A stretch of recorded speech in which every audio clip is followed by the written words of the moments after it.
But then he's at bat. Outfielders they scatter. He's the one to watch. Pitchers start to shatter.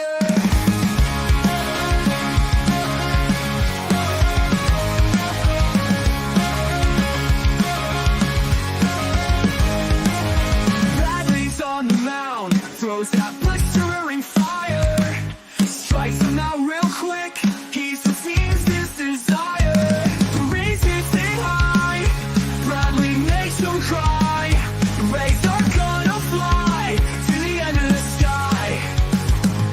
Rays fans in the stands, cheering loud and proud. Every hitting pitch will never back down. Rays hits it high, Bradley makes them cry.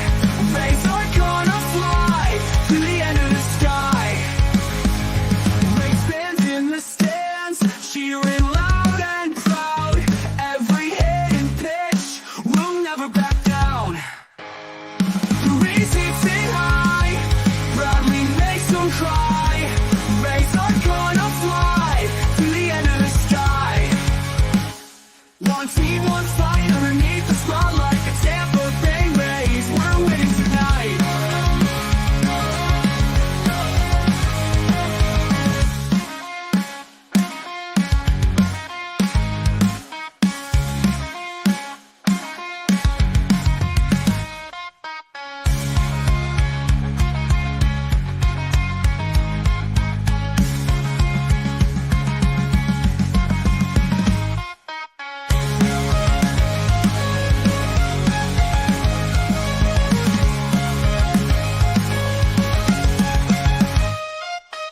One team, one fight underneath the spotlight. The Tampa Bay Rays, we're winning tonight. One team, one fight underneath the spotlight. The Tampa Bay Rays, we're winning tonight.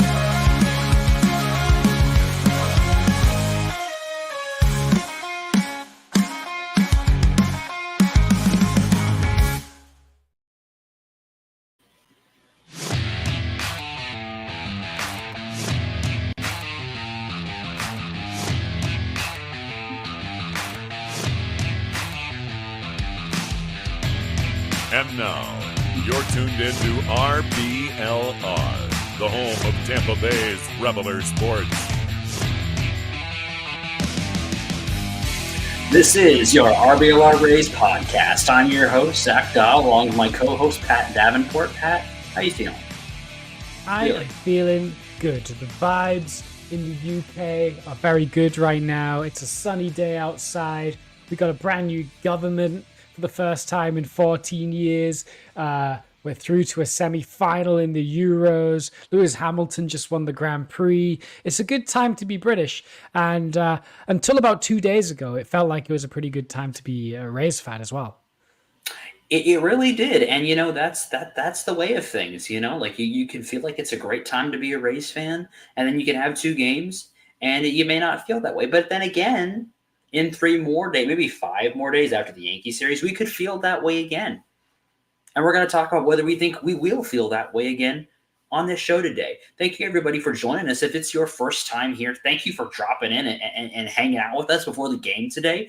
An important game, even though we have lost the series. I always say it's important if you can find a way to get to go in away game. If you lost a series like this, you get to go in away game. We'll talk about that. We're going to talk about the week that was, the week to come, and kind of leading into the All-Star break. What are our thoughts on the way the team is going? We've been talking about it a lot. What is the forecast for this team moving forward? We're going to keep talking about it. We're going to talk about a big trade that happened this week. Kind of unexpected, kind of not. And then we'll also talk about what do we expect from the All-Star game from a Rays perspective. Are we going to have any representation there? We're going to talk about it. If you're watching us for the first time, thank you for joining us. If you would do us a huge favor and just like the video, and if you are watching us on Twitter or anywhere else, if you'd like to make a comment and let us know how what you're thinking and what you're feeling as we're discussing through the show, you can hop on over to YouTube and make a comment, and we'll be able to see that, and maybe we'll react to it. If you bring some heat, we'll react to it. If you've been with us before, thank you for coming back. And if you're coming back, you may have come back because you subscribed or followed, and so you knew when we were going live.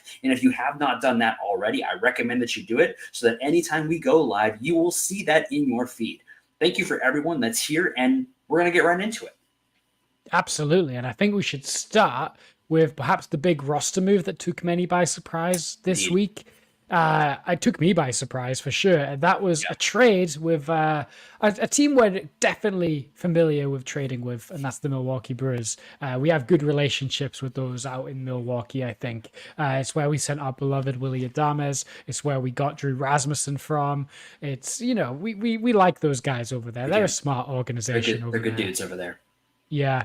And we sent Aaron Civale over there, a guy we acquired last deadline, over to Milwaukee for a very young shortstop prospect in Gregory Barrios. I'll probably talk more about him in a second. But, Zach, Aaron Civale, Dunzo, gone before the deadline, before trade seasons really got going. What was your reaction to this trade? So I was surprised initially. I think I was driving somewhere when I saw the notification, and I was definitely surprised by it.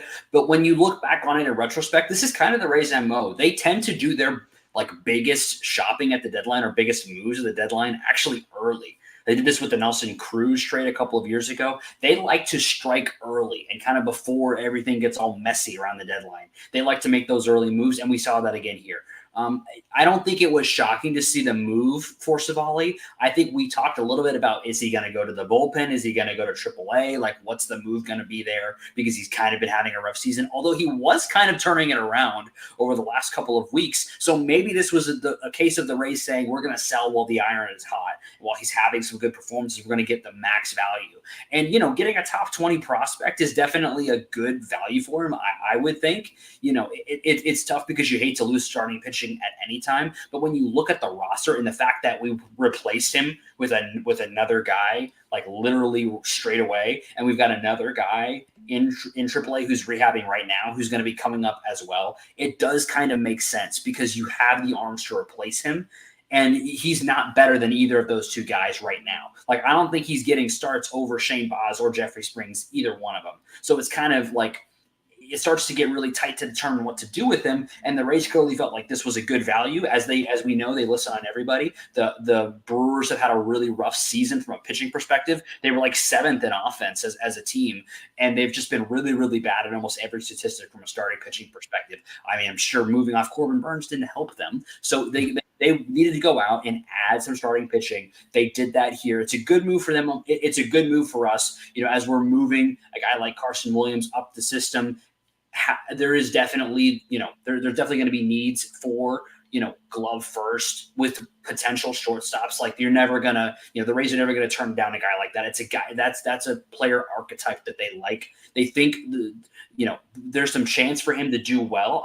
I'm interested to hear what you think about him as a prospect. Maybe I'll ask you about that now. Do you think that the return that we got back for Civale was worth it?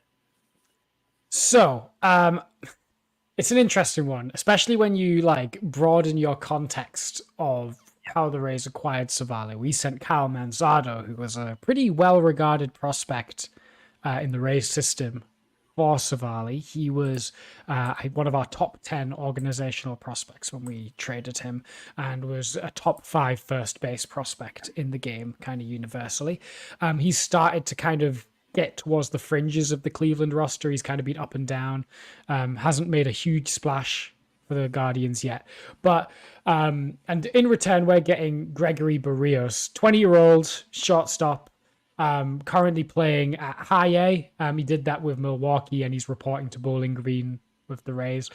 Like you said, he's a very slick glove, pretty good speed, athletic shortstop, which the Rays love those, like you said, love those profiles, because they're versatile. You can kind of play them. He plays shortstop, but they could translate to anywhere. They could translate to the outfield. They could translate to other corner infield positions, second base. He could play pretty much anywhere. He's a pretty good fielder. In fact, that's his highest kind of scouting grade. They give him a 60 fielding, which is considered to project as good at Major League average for anyone who wonders how the 20 to 80 scale works. 50 is projected to be kind of Major League average. So 60 is projected to be a good fielder. And he runs well. He's got a good arm. He's actually got pretty good contact skill as well. He's actually hitting 317 on the year. If you like batting average as a stat. Power, doesn't have that. No power. I'm sorry. He does not have that. Last year, he hit 1 home run. That was his first professional home run. This year, he's hit 1 other home run. So he's like a less extreme Chandler Simpson, but probably a better fielder, I would say. Better infielder. Doesn't strike out that much, which is pretty good. He's good at getting the bat. Yeah, he's good at getting the bat on the ball. Doesn't walk very much either. So I could see him projecting to be similar to like Ahmed Rosario, but a better fielder. Okay. I mean, I wouldn't say no to that. That's not. So I guess that's the question. If I told you today that he was going to be slightly better fielder around the same like bat value as Ahmed Rosario, if I told you that today, would you be okay with the trade as far as pure value? Like, let's just take the roster like maneuvers out of it, because I mean, I think when you add that in, it kind of changes the perspective. But if you just take that out of it, do you think that's good value for Aaron Civale right now? For Aaron Civale right now, yeah, I would say so. I think Aaron Civale is a kind of as of right now, he's a back end of the rotation starter, which is a shame because he had potential to be a good high end mid-level rotation guy when the Rays got him, and there were loads of signs that they were working towards that. But as a back end of the rotation starter as he is now, a kind of decent prospect that ends up falling to 19 on the Rays organizational rankings, so a top 20 organizational prospect according to MLB.com. Yeah, I would take a top 20 organizational prospect for that, especially considering he only had 1 year left on his deal, I think, and he's due he was due just under $5 million this year as well, which is expensive by Rays terms. That's interesting that you bring that up, because I think my question might be, what might they be envisioning for that $5 million? Could they potentially give that money to a certain third baseman who's been having a nice season in an extension as part of the beginning of that? They definitely could. They definitely could. Or alternatively, if they're just like looking at $5 million saved this year, that gives them some more space to add if they want to get some guy at the deadline, if there was a guy that they wanted to get. Because let's be honest, who they're getting is not going to be earning $20 million. It's going to be a guy that will probably fit around the edges of the roster or be a kind of role player. So that money could easily be reallocated there as well. Yeah. So it makes me think that either there is some kind of move coming at the deadline, or there is an extension coming for somebody. My candidates, I don't know if we've talked about this recently, but like if we were going to rank our candidates for extensions, number 1 and number 2 for me are Siri and Paredes. I think Siri might be, that's tough to rank them, but I'm just going to say Siri and Paredes are like, if we could get one of them extended, I'd be really happy. Yeah, I think Paredes is my number 1 extend him guy. But alternatively, that means like, where's Caminero gonna play? Yeah, like this is the thing. Do you bet on Paredes to continue the production, or do you bet on Caminero to come and change the game, or do you move on from Brandon Lau and bet on Caminero to come in at second base, or Yandy, or Yandy? So high on Yandy, Yeah, but that means Paredes moves to first, or Caminero moves to first. Yeah.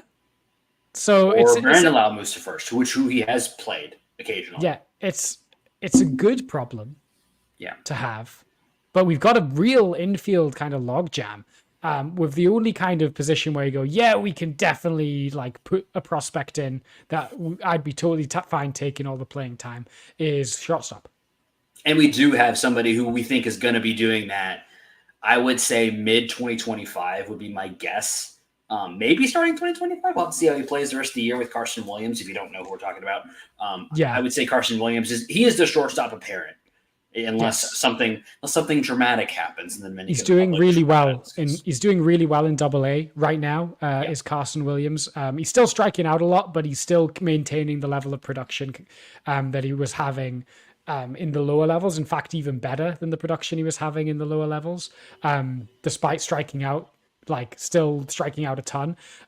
He's like his slash lines are better. His production is still really, really good, and he's a good fielder as well. So, like, yeah, I think he will see the call at AAA before the year is out, barring an injury. I doubt I kind of facetiously said that there's no chance he plays a major league game this year. I don't want to say that, but I think, I don't think he'll be ready to kind of assume a real role this year for sure. 2025 seems likely, barring injuries. Yeah. So I think, I don't know about you, but I would right now at the moment, I would give this move like a B if I was gonna rank it, because like I never love moving on from starting pitching, but it does seem like they got good value for him. So I'd give it a B if I was gonna give it a grade. What about you? I'd give it a B as well, because there was a world where we could have like DFA'd Civale. Yes. And got nothing. That could have happened because we got nothing for Harold. Yeah. And you could argue, like, maybe not this year, but like Harold had a good track record of production for 2 years coming into this year, and we couldn't get anything for him. So when a player is struggling on a 500 team to kind of stand out and be on a 500 team, value's low. So to get a top 20 prospect, you like that. And it's a good move for Civale as well, which I think stays true for what the Rays like to do with guys that they like. They try and find good landing spots for them, as well as like finding good returns for the Rays. Yeah. They like to send their guys to places where they think they do well. And I think the Brewers, a team, like you said, that needs starting pitching, but also have a good track record with like tweaking and working on pitches to get good stuff out of them. I hope Civale does well there. I don't know if he will, but I hope he will. And I think it's a good landing spot for him as well. Yeah. Absolutely. And you know, we appreciate what he has done for the team. So salute you there, sir. Appreciate your work. But I think it is for the best overall. As we kind of look back at the week that was, as much as like the roller coaster of the vibes has been over the last week, it was a 500 week for the Rays. We've had another one of those, which leaves us one game below 500. So we'll talk about the Washington series. We got the series win. Going away, which was nice, a shutout. Nice to see that. Any thoughts to wrap up the Washington series? I thought we played well. For the most part, except for the middle game where everything kind of came unglued. I thought otherwise we played really well. Bradley looked really good. Eflin looked really good. Civale didn't look good, but that's not a problem. That's not a problem anymore. I'm happy the offense did enough. They weren't like great, but they did enough. The bullpen were also very good in that series. I thought we played well. The Nationals aren't a pushover this year. They've got a very interesting roster, I think. And they're kind of like doing an interesting strategy of kind of having their young, good prospects kind of sitting around while being propped up by some rental veterans. To kind of like give them some cushioning and a bit of protection and a bit less exposure. I think they're doing a really good job over there in Washington on their rebuild. And they're starting to turn that corner. So to take 2 out of 3 against them is a job well done. Yeah, it's one of those games where you'd expect a team of the Rays caliber to win, especially at home. You expect them to win that series, and they did exactly what we'd like them to do. It would have been nice to sweep. Didn't happen. You got the series win. I'm pretty happy with that. It'll be interesting to see if the Washington Nationals could potentially compete for a playoff spot next year. I'm not comfortable enough with the Washington Nationals roster to say that one way or the other, but it's something I will keep an eye on. Is maybe do we see them compete next year? I guess we'll have to see. We managed to dodge the James Wood call up, which is good because it always seems like every like 3 weeks we get a Twitter notification being like, the team the Rays are about to face call up their top prospect starting pitcher to start against them. And I'm like, why is it always us? Us? So we managed to dodge that for a change. They said they were going to wait till Monday to do that. So thank you, Nationals. Appreciate that. We do not appreciate Bobby Witt Jr. We do not appreciate Bobby Witt Jr., do we? I mean, I appreciate No. him as a baseball fan. I do not appreciate him as a Rays fan, and he kind of like wrecked us. Thankfully, there's only one of him, so we won the Yeah. series on the road, Yeah. which I was really happy with. Like winning a series on the road against a team that is currently in the. Are they in the playoffs? I think we actually knocked them out of the playoffs, which is pretty funny. Yeah. I think they are. They are currently out of the playoffs by 1.5 games. So you're welcome, Kansas City. Sorry. And winning a series on the road against them, I feel pretty good about it. How do you feel? Great, over the moon. I was scared about this series. I'm not going to lie to you. The Royals are a pesky team, and it feels like whenever I watch a Rays Royals game, it always like historically has felt like hell, because the Royals historically have always seemed to babbit the Rays to death, and all their games seem to take like 4 hours. And there's always base runners on every inning. This series was a bit like that, though, Yeah. to be fair. But the key thing was that we won the games. I thought Zach Littell was amazing, and he got a bit robbed of like a really good start because of that rain delay in the first game. Yes. But the bullpen were awesome, and the offense came alive after the rain, which was great. And then the second game was a bit of a tough one to lose. Michael Wacha. I wish I could go back in time and stop us from reviving Michael Wacha's career. Right. Because he has owned us since he left, whether it's with the Padres or the Red Sox and now the Royals. He has always put up good numbers against us since we revived his career. Thanks, Michael Wacha, for that. Seriously. And then in the second game, I thought we played really well there. I mean, a slugfest in that one, which is a rare thing I think the Rays seem to get into. But we did it. The offense looked outstanding in that. And we managed to just about hold it down a win and another series win. That was our 5th series win in a row. So like vibes were excellent at that point. Yeah, and it was when we talked about. I talked about a lot. We had that 9-game stretch on the road that we really needed to do well in. We did well there. We've kind of kept the momentum going. At that point, again, the 5 straight series in a row that we won. Really, really, really nice momentum. It felt like going into the Texas series. And I think why winning all those games and having those good series has been so vital is because a lot of the teams around the Rays, we're going to talk about this later, have also been playing pretty well. So it's been tough because you'd see the Rays win a series and then win another series and then win another series, and you go to the standings expecting something to change, and it's been kind of the same.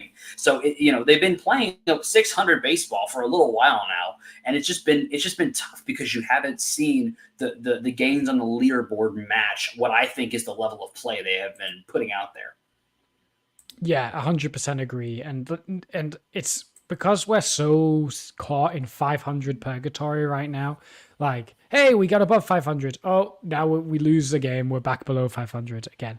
It's like the moment it seems like the momentum's starting to build, we have a series like this Texas one where the offense just completely disappears for a couple of games. And because you said, the Red Sox and Astros have been playing so well around us, it felt like we were like, hey, we're keeping up with these red hot teams, and then we've slipped. And all of a sudden it's like, oh no, now they've managed to get a couple of steps on us now. So we're now back to playing catch up again, even though we were playing such good baseball. So it's really frustrating. The Rays have mostly been handling business, but the moment they didn't is where it's all kind of slipped up. It was like, in May, we went on like a really good run at the start of May, and then we went on like an L6.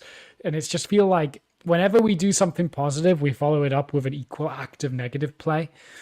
So it's just like, because the team has been playing way better than what my kind of vibe and feeling is on the team after the past 2 days. And I don't think that's fair on the Rays that's been the case. But unfortunately, we don't play in a vacuum. We play in a league where we have to do better than other teams, and the other teams have been playing really well. Yeah, and that kind of moves us into Texas. Right before we do that, just want to point out 363 WRC plus from Bobby Witt Jr. over the 3 games. So I'm glad to not see him again for a little while. So hopefully not until the.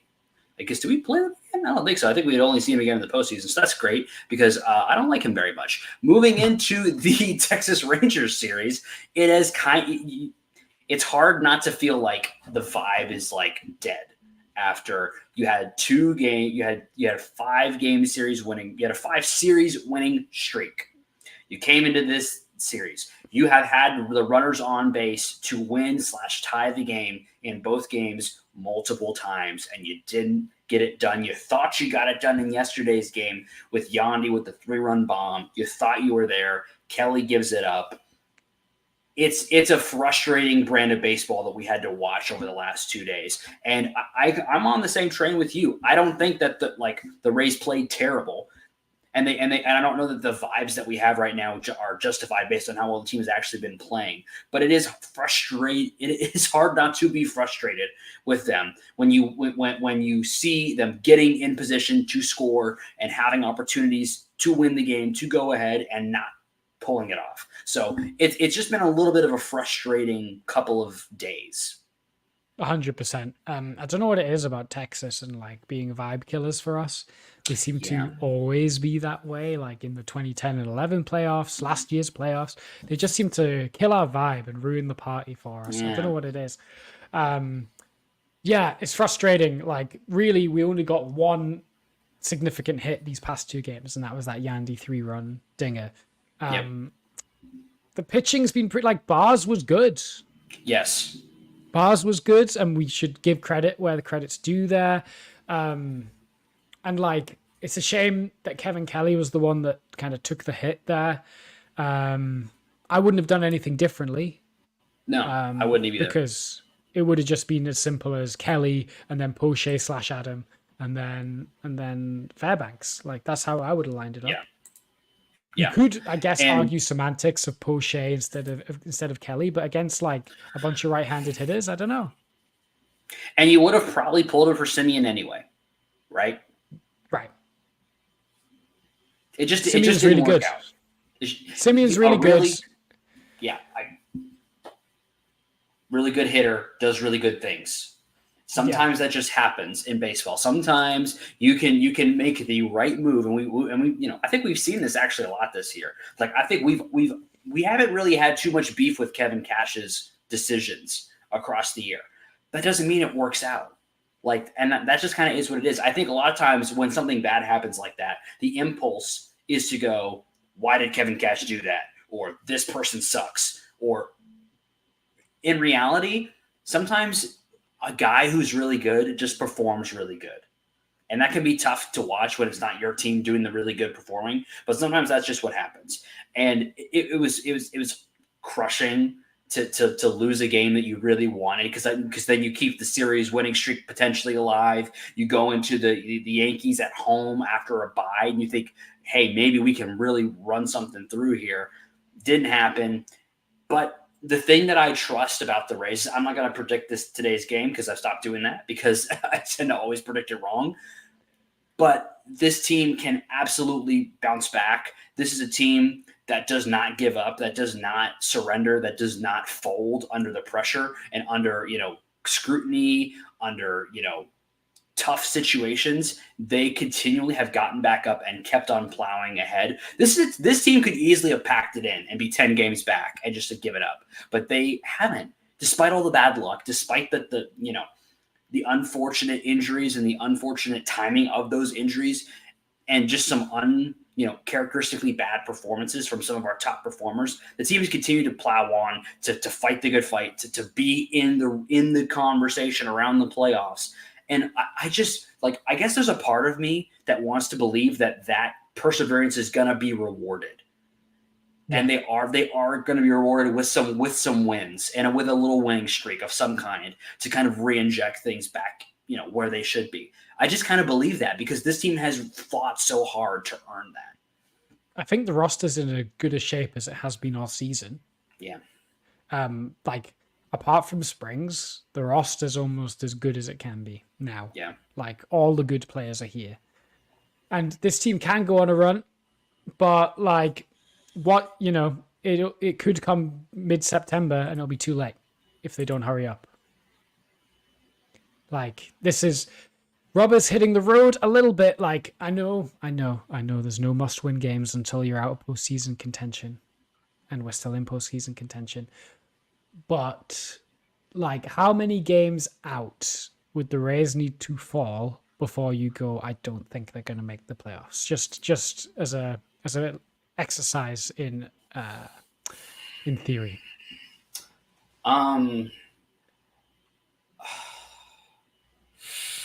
I'd say probably 8 games. If they get to 8 games out of the playoff spot, it's going to start at this point in the season. It's going to start to get hard to believe. Okay. That's kind of, I think, would be my breaking point. So this is it. We're kind of like we've been kind of saying this all year that we're one nice run away, where a good week where we win we go 6-1, and the other teams around us don't have a good week. We're right there. But now we're also at the point where a particularly bad week could be catastrophic. Yeah. If we have a week where we go 1-5 and the Astros and Red Sox continue at the pace we're 8-9 games out. Yeah. So we're now on a knife edge. I've been very optimistic all year long. But here's the one thing I will say as I look at today's game and then the 6 games after that. You have today's game. You got to find a way to win today's game. First things first, win the game in front of you. Then you get a day off. Then you get 6 games at home. Then you get 4 days off, except for maybe like 1 or 2 guys, because we're not going to have a whole lot of guys going to the All-Star game. Yeah. So what you have is, to me, an opportunity to empty the chamber. You've got 6 games. Empty, look, whatever you've got. Empty the mag. Get 6 wins. Find a way to go 5-1. Go 6-0. Find a way. And I hope to see some aggressive managing from Kevin Cash over these 6 games, because you can worry about all of that, all of the the bullpen management, all of that. You don't have to worry about it because you've got 4 days off after that, where you can reset everything. So yeah, to me, this is it right here. You got 6 games against playoff contending teams, one of which is floundering wildly in the Yankees at home. The start times are all fairly similar. For 4 of those games, you get 6:50 start times. You get the opportunity. We talked about this before, to get in a routine, and then you get a 4:10 and a 1:40 start time going into the All-Star break. Empty the chamber.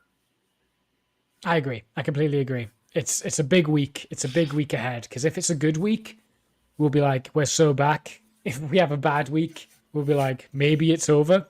I mean, it won't be over. It's never over until it's never over until it's over. And we'll be feeling really bad if it goes bad, but we'll be feeling really good if it goes good. Please, please, please, don't go 3-3. I'm tired of 500 baseball. I'm so tired of 500 baseball. Watch the monkey's paw curls and we go 0-6.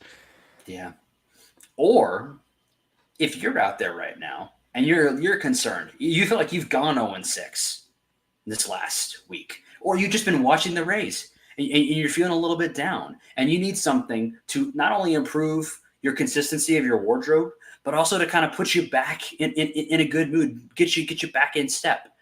I've got a place for you. It's shop.rblrsports.com, where you can buy awesome gear to put you in a better mood and to improve your game from a wardrobe perspective. We're always looking for ways to min-max our lives. You can min-max your wardrobe at shop.rblrsports.com, where you can get the best Tampa Bay sports gear from the Rowdies, the Bucks, the Lightning, and the Rays.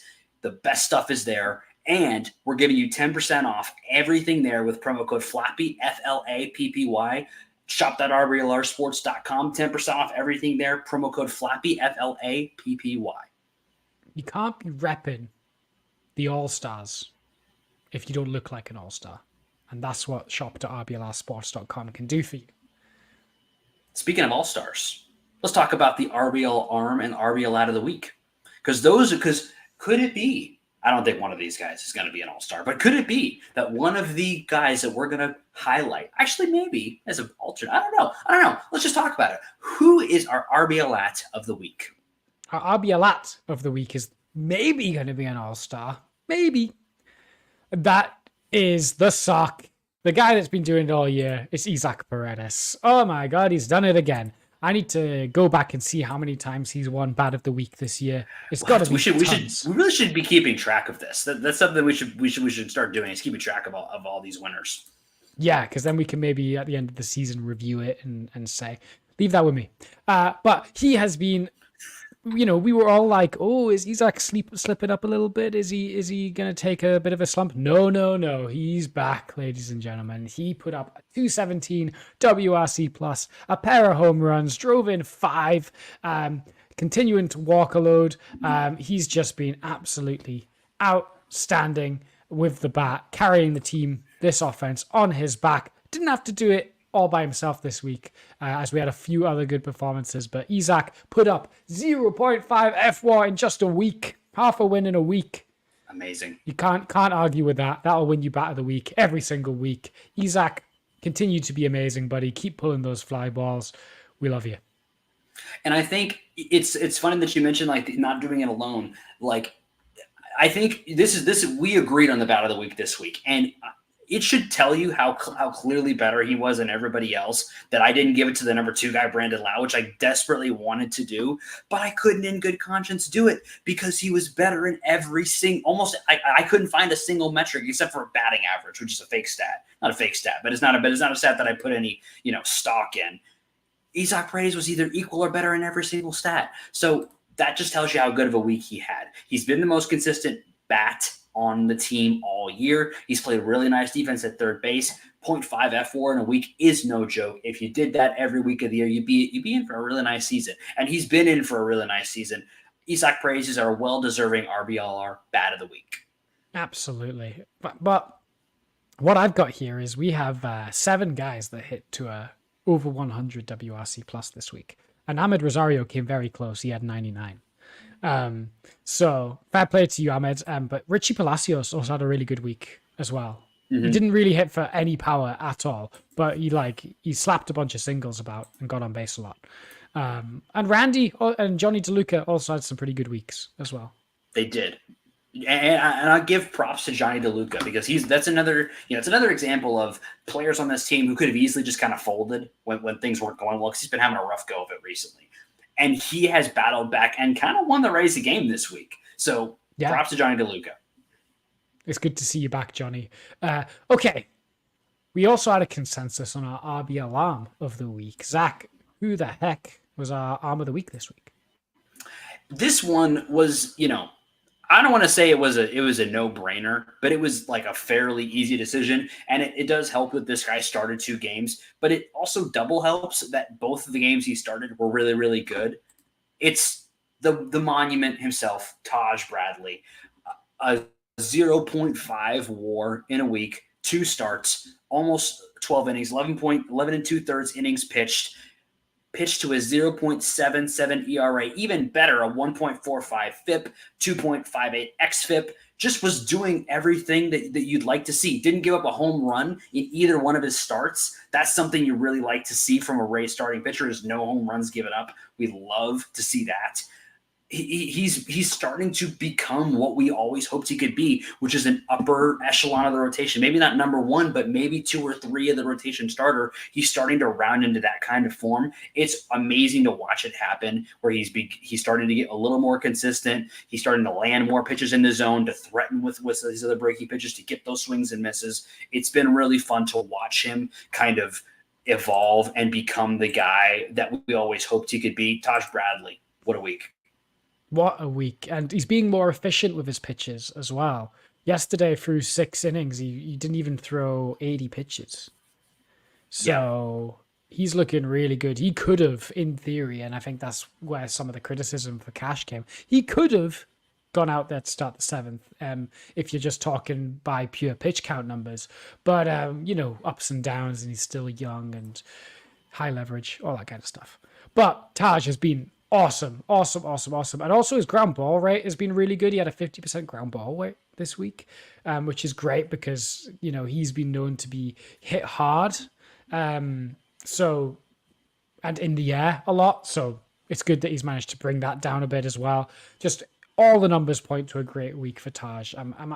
If he can keep this up, then we've got ourselves a hell of a rotation for the rest of the year. Yeah, and one of the things that has been good to see from him is he is getting more of his pitches in the zone. His zone percentage is up, which is what you'd like to see. Like, you don't want to be in the zone too much because then you could potentially get, hitters could get used to that and make better contact. But he's moving up towards keeping more of his pitches in the zone. That's what you want to see from him. It's when he pitches poorly, it's because he's not pitching in, getting his pitches in the zone, and he's forced to kind of just pipe a fastball down the middle, and then that gets hammered. That's where he has, that's where he does poorly. What we saw in his last 2 starts was getting more pitches in the zone, which allows him to play that fastball at the top of the zone where it plays so well, and that's where you see the level of success. So keeping those pitches in the zone, Taj, because you're really starting to move up to what we expected you to potentially be.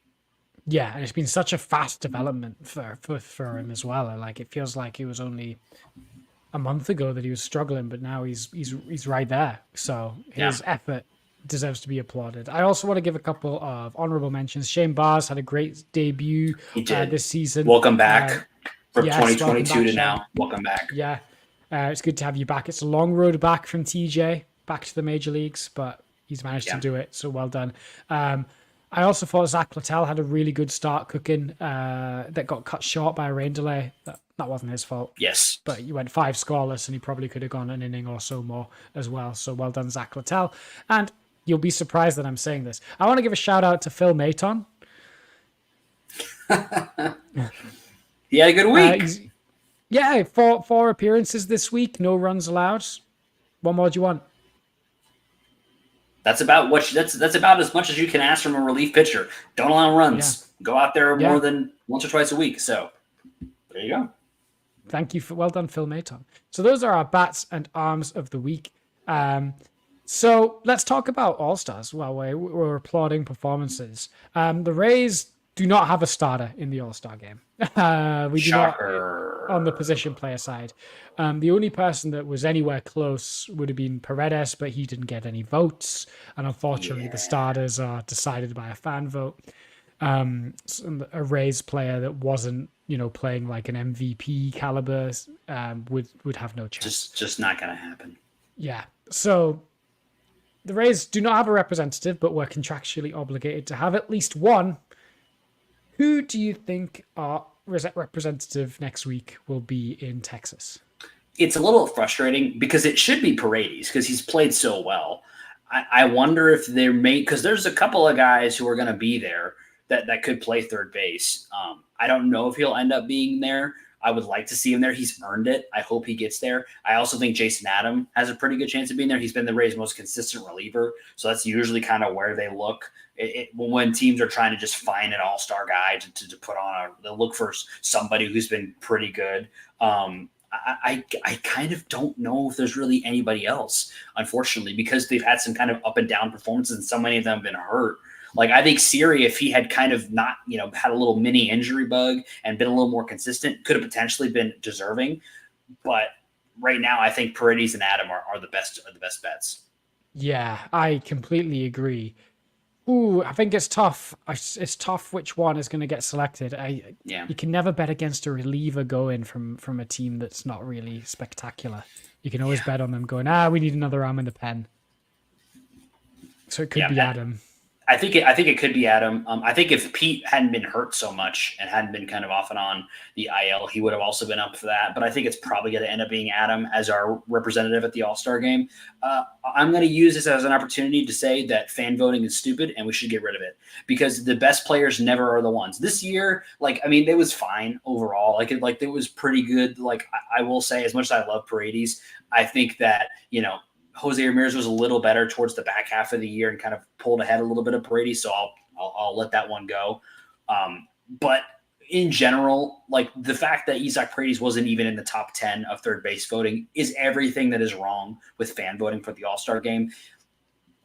As something that is so important to so many players, like having that All-Star on their baseball reference page and showing that level of performance, it shouldn't just be up to fans to vote for it. I'm sorry, because most fans, I'm not any better. I voted for all Rays players. I'm not going to pretend that I didn't. Just put all the Rays players in and vote for them. At least you didn't vote for Martin Maldonado. Anyway, but see, what's the problem? The things like that can happen, and that it's cute, it's fun. should maybe should maybe they be allowed to vote for an all-star alternate or something? Sure, fine. I'm cool with that. The leading vote getter is the first one announced or something. Like, okay, that's fine. But letting fans choose the all-star team, and thank goodness they don't let them choose the pitching, because that would be even worse. I don't even want to know what a disaster that would be. So thank you to whoever runs MLB if they haven't done that yet. But I just think fan voting is always, a mess. This year was slightly okay because there were some guys that were clearly at the top of the food chain and they got in. But fan voting just needs to go. Yeah, I don't know if that's a hot take or not, but I don't like fan voting for the All-Star game. I think anyone who's not a Rays fan would look at us and go, "Well, yeah, you would say that." You're probably right. I'm sure the Yankees fans love fan voting. I'm sure they do. Because no matter what Aaron Judge is doing, he's going to get voted in. So yeah, I mean, I agree. I think it should be on merit, not on popularity, for something like that does get put into consideration when you talk about, like, when it all gets said and done for like Hall of Fame discussions. Because let's be honest, Hall of Fame voters, not all of them are the statistician types, and they will go, well, how he was only an all-star one time. Derek Jeter was a 20-time all-star. He's a winner. You know what I mean? Like that will matter to those kind of voters, and it matters to the players a whole bunch. So it's a shame that it's kind of at the whims of what team you play for and how big your market is at times. I'm not a fan of that at all. I will say we did have 3 players named to the Futures game. We do love that. Yeah, and there's some exciting players there too. Yeah, Xavier Isaac. Trey Morgan is going to, like, as an alternate, but is going to be in like the I can't remember the skills competition. Yeah, the like combine type thing. And then was it Chandler Simpson the third one, or was it Carson? Let me check. I should have double checked that. Sorry, everyone. It was Chandler Simpson. I was right. I should have stuck with my gut. Chandler Simpson. Okay, there we go. Chandler Simpson. Yeah. I thought you were right too, but I was like, let's just make sure. Yeah, Chandler Simpson, Xavier Isaac, and Trey Morgan as well. Trey Morgan is a prospect more people need to be talking about because he's really good. And he's the interesting thing as we kind of move into the back half of the year, as we look down at our farm system, is who is going to be moved up faster, Xavier Isaac or Trey Morgan? Because while more has been invested in Xavier Isaac and he's the higher rated prospect, when you look at some of the things that Trey Morgan has done with his, with I don't want to say unmeasurables, but things that you're not looking necessarily at the home runs or the ratio stats, but things like swing decisions and power and consistency. You've seen a lot of things you really, really like from Trey Morgan. And he's a little, like, I don't know, like, coming from a college player, he's got some of that polish too. He comes from LSU. It'll be really, really interesting. I'm very curious to see what the Rays do. I think either decision is fine if they move one up or the other, but it's going to be very interesting to see how the Rays handle 2 really good first base prospects that are going to need to move up soon. Yeah, it's like Trey Morgan is all bat to ball skills, good swing decisions, really good fielder at first base as well. Very athletic. And Isaac's like the power guy. He's going to slug you out of the park. But they're both doing really well.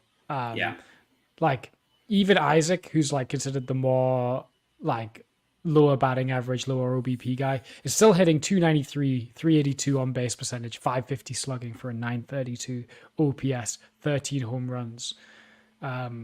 Like, he's still doing really well, but then Morgan's hitting in the 350s. So it's like, but only 4 home runs. So they're like very different skill sets. They're both so valuable. I wonder if Trey Morgan can like grow into a little bit more power, because if he just gets like a little bit more power, then he's a really special prospect, I would say. Yeah, and he's got a lot of time to develop that because he's only down in single A right now, and there's a lot more time for him to develop. He's only, I think he's 21. He's about to turn 22. He's only 21. He's a left-handed bat, which we love. I think it'll be interesting to see his development going forward. I love doubles guys. Doubles guys they're fun. And he's hit, let's see how many doubles. He's hit 12 doubles so far this year at A plus, and he hit 4 before that at single A. So or at A, I guess it's low A is what it is, the way it's normally described. Love the doubles guys. So it'll be fun to see what they do there. And that's kind of the fun thing about the Rays is even if the team at the major league level is struggling a little bit, there are fun things to watch all throughout the minors. And so if you're ever getting frustrated with the Rays at the major league level, just go hop on over to MILB.TV and pop on one of the Rays minor league games, because you're going to see some really fun guys that will eventually be up and, making big things happen for the major league team, or be a part of a really big trade that could get us a high level guy that's major league ready. So there's good stuff to watch down at the minors if for some reason you decide you're done with the major league team for a day. Yeah, and I don't blame you if you are, but yeah, I would say high A and double A are really fun right now. Watch the Hot Rods. The Hot Rods are a fun team. Yeah, they're doing really, really well. Xavier Isaac has stolen 13 bases this year. I will say, let me tell you something. I went and saw the Hot Rods earlier this year. They came to where I live and played our home team. He is much faster than I expected. And I mean, honestly, you could just see that by the statistics. But seeing him in person, he was a lot like, I mean, I kind of imagined, for instance, the way that I heard him described as this giant hulking dude. I mean, he is a big dude, but he's way more athletic, way quicker than I imagined. He stole at least one bag while I was watching him. Faster than I expected. So you love a first baseman who hits for power, who can also steal a couple bags. That's a great combo. Yeah, he can he stole 12 last year, and everyone was like, "Whoa!" And he's already on 13. Yeah, so he's gonna be a 2020 guy this year. And you know what? That's amazing. And Trey Morgan has stolen 15 bags so far this year between the two levels. So first base, and then Carson Williams has also moved up. Carson Williams in big news has moved into the top 10 all MLB prospects according to Baseball America. He's now 9th on that list. So he's coming and starting to get a lot more respect from around the kind of prospect sphere as he continues to ascend up the minor leagues as well. So that's an exciting one. I'm trying to think, are there any other prospects that you're like super hyped about?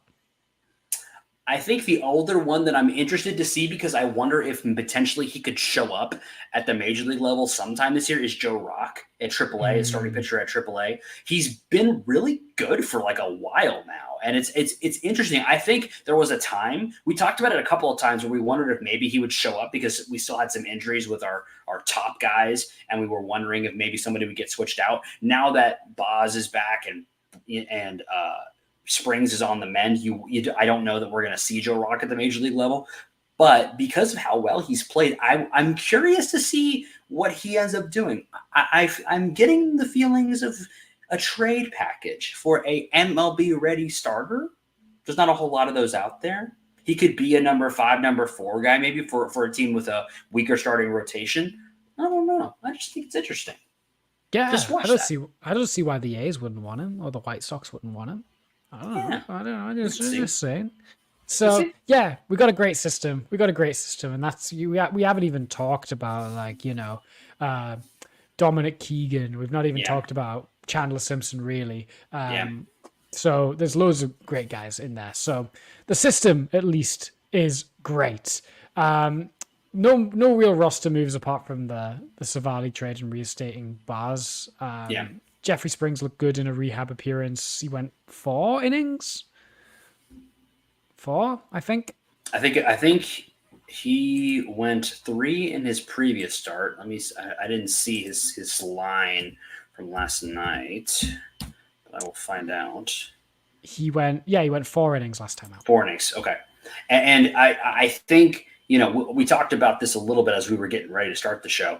When you look at kind of the Rays schedule moving forward, you have some home series towards the end of July, especially after the All-Star break. I wouldn't be shocked if the Rays targeted the Miami series at the end of July, or if he's still not ready by then, maybe one of those road series at the beginning of August, or maybe the Baltimore series at home at the beginning to middle of August as a return for him off the IL if he continues to progress in the right direction. Yeah, it's exciting. The last Infinity Stone is close, people. Yeah. This month, hopefully. Yeah. So Yeah, I mean, do you have any? If so, in summary, the season's on a bit of a knife edge. We're stuck in 500 purgatory. The system's really good. The last Infinity Stone to complete the gauntlet is on the way. Do you have any other kind of thoughts on this Rays team? So the last thing I'm going to say about this Rays team, or I don't know if it's the last thing, but it's one of the most important things I think it needs to be said about this team, is that while it's been frustrating to watch, this team could turn it on at any time. And I think we've known that for a while. We've said that for a while, that if everybody gets hot, they could go on a run. The reason why, and I think some people are starting to say, well, like they just had it, so we need to just try to do a retool, get what we can get for some of these guys, and look to 2025.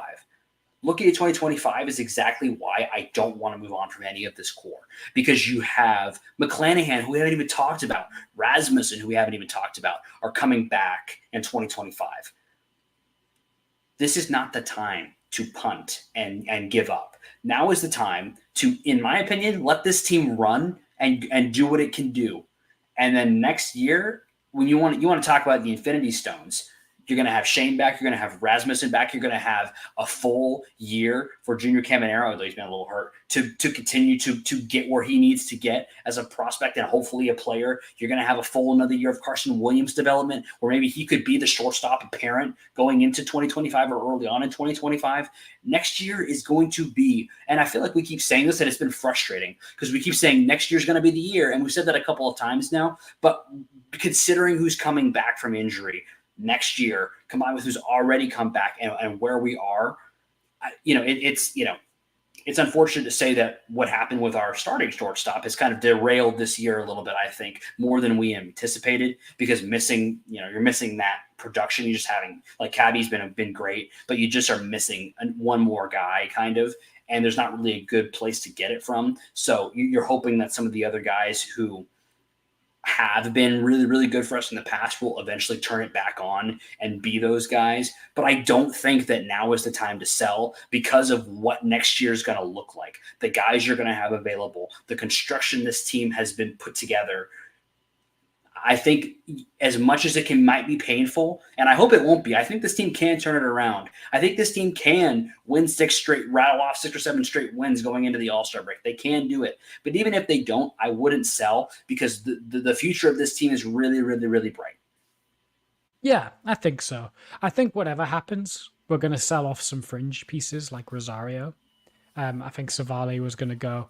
There could be a world where we dump a bullpen arm. But I don't think the core's going anywhere. Core's going anywhere. Like, Randy's not getting traded. Isaac's not getting traded. Yandy's not getting traded. Lau, Low. They're all sticking about for sure. Yeah. And there's no chance, even if we go 0-7 into the All-Star break, they're not going to sell those guys, I don't think. I don't think so either, and I don't want them to. I know that will they take calls on all those guys? Yes. But I don't think anyone's going to be willing to give them what they would need to move those guys. And if they do, then fine. We're going to get a great return. But I don't think anybody will. I think this team stays together. I think this team will turn it around. I'm very optimistic, and it's going to take a lot for me to lose the optimism. So if you don't like the optimism, sorry, everybody. If you're watching, you don't like the optimism, I'm going to be optimistic, because I've seen this team do it. I've seen this team turn on the afterburners and have a great month. I believe they can do it. And I can too. It's going to be edge of your seat stuff. That's for sure. So with that in mind, I'd just like to say thank you to anybody that tuned in and watched us live today or on demand, who's speaking to us. We're speaking to you from the past. Hopefully the Rays won against the Rangers today.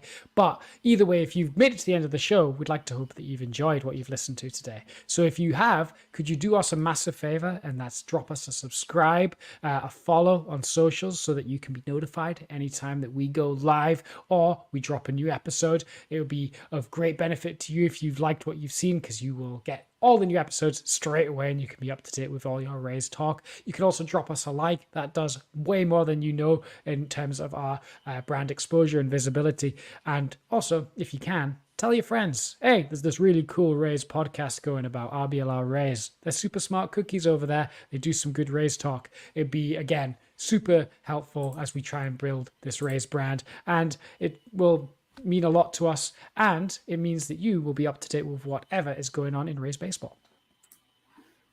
We are so excited for everybody who's come along with us and been a part of the season. It's been a rough season at times, but at the same time, we've been able to go through it together. So thank you for everybody who's joined us all season long. Stick with us. The season's gonna turn around. I believe it. And when it does, we're gonna be right here talking about it, being excited about it, because we love this team. Even if we have frustrations with this team, we love this team. We believe in this team, and we hope you do too. And we hope you believe in us. So thank you, everybody, for sticking around, watching this again this week. If you haven't already, like Pat just said, give us the like, give us the subscribe. It helps us out so much. Thank you, everybody, for joining us again for another week of RBLR Rays. We really appreciate what you've allowed us to do every week, which is come and talk about Rays baseball with you guys. So, as always, Rays up. Rays up.